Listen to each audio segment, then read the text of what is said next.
Second thing God said, I will make my face shine upon you and be gracious to you. My youngest grandson, Ransom, does a lot of things that he's not supposed to do, like any other child.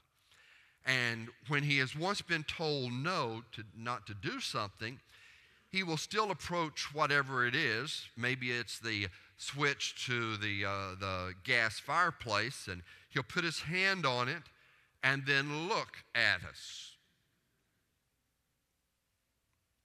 So I know that he knows it's wrong. But he's going to do it unless I say to him, no, Ransom. And I say it like that.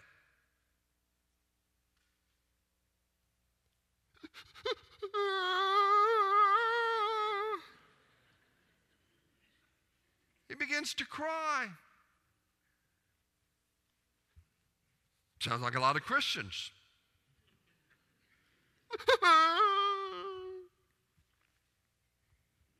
But I can look at Ransom and smile, and he'll return the biggest grin. He loves it when I smile. He hates it when I say no. I got to be honest with you. I'm like Ransom. I don't like it when God tells me no.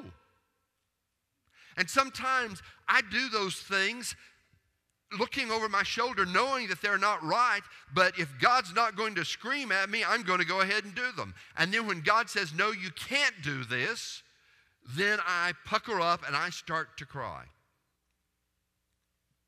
Just like this 1-year-old. But you know what, as a Christian, life is so much better when God's face is shining upon you. Why do we do those things where we know that God is going to reprimand us?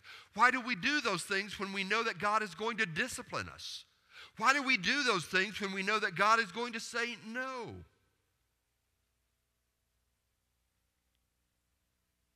My face will shine upon you, and I will be gracious to you. It means that God will act on your behalf. He's thinking of you. He will demonstrate His pleasure with grace. So every time that God is not saying no to me, He is saying yes to me. Bill, I am so proud that you did not say what you were thinking. Bill, I am so proud that you did not take advantage of that situation. Bill, I am so proud that you took the initiative to resolve the problem. Now, be careful. Don't mistake God's shining face, which is a display of His pleasure and grace, with a smiley face. There are those churches that think everything is wonderful, that you will get rich if you just love Jesus. Read your Bible and the day is going to go great. You'll have no problems and your children will grow up to be perfect and all of those kinds of things. God does not have a smiley face. So let's not misunderstand the promise. He said that my face will shine upon you. I will guide you through every difficulty you face. And when you're about to flip the switch to disaster, I will say no. And I may say it in a harsh way. I may say it by putting you in the hospital. I may say it by putting your nation at war. I may say it by your child not speaking to you for a period of time. God said, but I will say it. Because I am your Lord and I'm your shepherd, and my job is to take care of you, and I am not going to let you hurt yourself. I'm not going to let you forget that you are a sheep. Israelites had no idea of where they were going when they left Egypt. They'd been told that they were headed for the promised land, but they didn't know where that was. How would they get there? Exodus 13:21, by day the Lord went ahead of them in a pillar of cloud to guide them on their way, and by night in a pillar of fire to give them light, so that they could travel by day or night.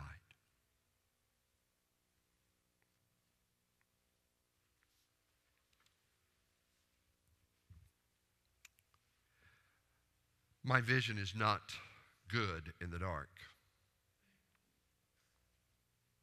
I see a whole lot better in the light. And because I see better in the light, I might be tempted to believe that I don't need God. I'm a Christian. I know the Bible. I've been ordained for umpteen years. Why do I need God? Pretty much like college students. They leave home, they go to school, they know what their major is going to be, they know what they want to do with their lives. They don't need God, they don't need the church. You see, most sheep, most of us Christians, make our mistakes not in the dark, but in the light, when we think that we know what we're doing and where we're headed.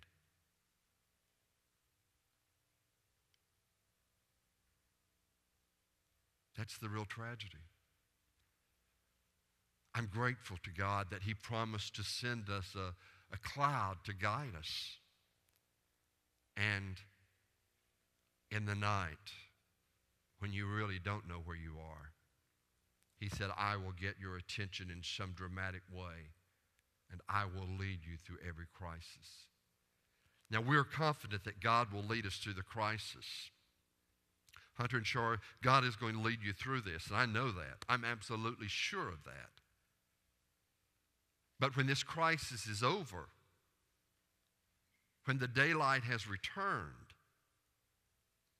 will they continue to let God lead them? See, and that's where you and I fail most. We just feel like that we can make it and we don't need God.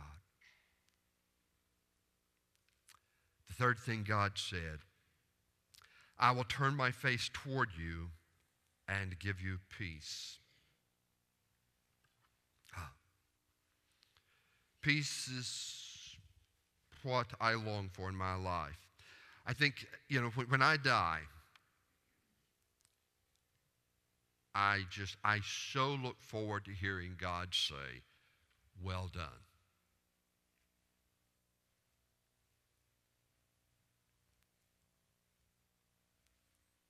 But there's something that's better than that. Well done would indicate that I've done certain things and did them right, and, but the thing that is better is if God says, nice try. You tried. You see, I'm so oriented toward thinking that I've got to succeed to please God, and God says, no, that's not true, Bill. You just give it a nice try. And that may be far better than anything you've accomplished. But the greatest blessing of all will be to hear God say, let's see what I can do. I'm going to stand before God. He is righteous. And even though I'm a preacher, even though I am saved, I am a sinner.